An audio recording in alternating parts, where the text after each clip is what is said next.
Hello everyone, this is Tejaswin here. Today let us see my mechanics digital assignment question. The topic I have been allotted is the resultant force in 3D. Now to understand the concept better, let us solve a numerical, but before that I want to explain the whole concept so that you understand it a little bit better. First, we need to understand what kind of forces we are finding in 3D. That is, in a space, in a random normal space, there is x coordinate, y coordinate and z coordinate, we know that, and there are different forces acting on each different coordinates. So to find out how to find that the total number of force acting in that space, we use the different components, that is the x component, y component and z component. Now for finding the forces, we use the term fx, which is f in the forces in the x coordinate is denoted by f cos theta x. Force in the y coordinate, it is denoted by f cos theta y, and force in the z coordinate, it is denoted by f cos theta z. Now the total force, it is denoted by capital F. This capital F is the f x I cap plus f y j cap plus f z k cap. Now we need to find the most important thing in the given topic, that is the unit vector, which is denoted by lambda, as we all know, which is cos theta x I cap plus cos theta y j cap plus cos theta z k cap. Now we take each component, the unit vector of each component, and we square it, and when we add all that, which is the lambda x square plus lambda y square plus lambda z square, we get which is equal to 1. And inferring from this equation, we can put it as cos square theta x plus cos square theta y plus cos square theta z is 1. Cos theta x is equal to fx by the total force, cos theta y is fy by the total force, cos theta z is the fz by f, which is the total force. Now let us see how to add concurrent forces in 3D. And for that, we use the simple formula, that is the resultant is the sum of all forces in the given space. It is as simple as that. Now let us see in each component, we need to separate it within each component, each direction. That is, in the x side, the resultant will be the summation of all the forces acting in the x direction, whether it's going left or right, in the x direction, that is. And in the y coordinate of the section, we use resultant in y, which is equal to summation of all forces in the y coordination, that is up or down. And the z coordinate, the resultant will be the positive, that is the summation of all forces in the z coordinate, that is towards or below the paper, that is. Now let us see that the resultant will be equal to the square root of resultant of x square, resultant of y square plus resultant of z square. Now let us solve a question to further understand and make you thorough with the concept. Now we have the question here, which is, we can see there's a guy wire, there's a big boom and different guy wires. Now let us see the question. A vertical boom AE, this is the vertical boom AE, it is supported by guy wires from A to B, A to C and A to D. So a guy wire is just a wire which is connected to the ground, which makes sure that the main boom or the stick which is in the middle, it is properly connected and doesn't fall off. Now what they're asking in this given question is that to find the tension in these wires, that is the AC wire and the AB wire, so that the force on A will be vertical.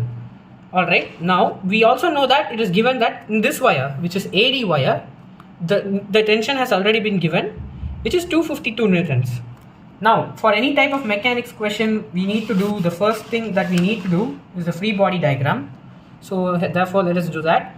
The middle wire, like the boom is there, and since it is wires, we know that the force in them will be tension. So let us name this one, the force in this wire, as FAC, as it is going from A to C, this one as FAD and this one as FAB respectively. And also let us, for the understanding, let us keep the coordinate axis as also as reference, as y as up, z axis and x axis. Now what is that we need to find?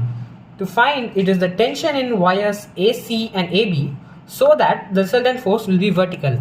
We need to keep this in mind, which is really important, so that it will be vertical. Now let us try to solve it step by step.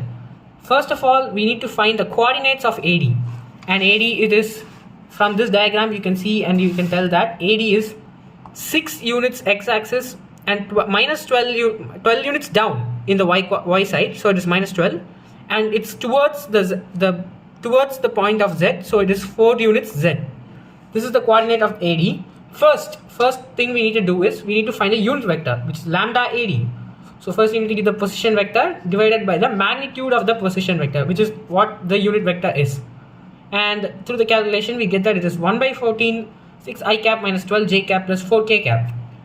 And now we know that to find the actual value of the force, it is the magnitude of FAD times the unit vector. The magnitude, and we know that the magnitude of FAD, it has already been given in the question, which is 252 newtons.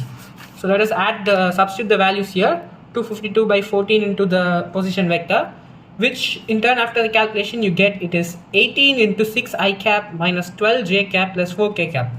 Let us keep this as the equation, first equation. Now let us repeat the same process for the vector AC, where lambda AC will be the position vector of AC, which is minus 4 minus 12 plus 3, divided by the magnitude of that position vector, which in turn you get 1 by 13 into minus 4 I cap minus 12 j cap plus 3 k cap.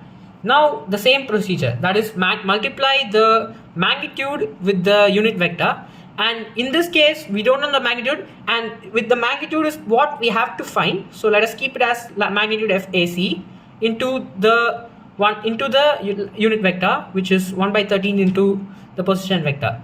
And similarly again we do the FAB. For that we find the unit vector, the same procedure, and then we divide it by the magnitude of the unit of the position vector. And now the same thing, FAB will be the magnitude of FAB into the lambda of, which is the unit vector of AB, and we get this equation. Now let us name all the equations. This one as equation 2, this one as equation 3. Now as we saw previously, for the resultant we add all the forces in the given component. That's it. Simply adds all the wires, the tension in all the wires, we add everything, so we get this big equation as you can see here.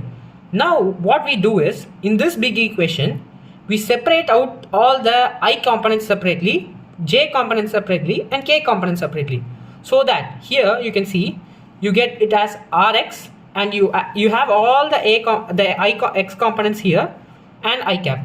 You have all the Y components here and J cap. You have all the Z components here and the ZK cap. So now you have Rx, Ry, and Rz. And we know, I told you, right, we need to know that it is vertical. So that point comes into play here, and that is how that is that since R is vertical, Rx and Rz must be 0. So what we do is we equate that here. Rx will be equal to 0, and therefore we can use this whole side of the equation. This is the Rx part of the equation, and we equate it to 0. It's as simple as that. Simply you get that the 18 into, we use the calculator here obviously, we get that the magnitude of FAC will be 351 newtons. And for Rz, similarly, Rz, we take the whole Z part of the equation and we equate it to 0, and we get the magnitude of FAB, which is 255 newtons. Therefore we can conclude that the tension in the wire AC is 351 newtons and tension in AB is 255 newtons. And the question is solved. What they have asked is AC and AB, and we've gotten. That's all. And I hope you understand, and thank you for listening. Thank you.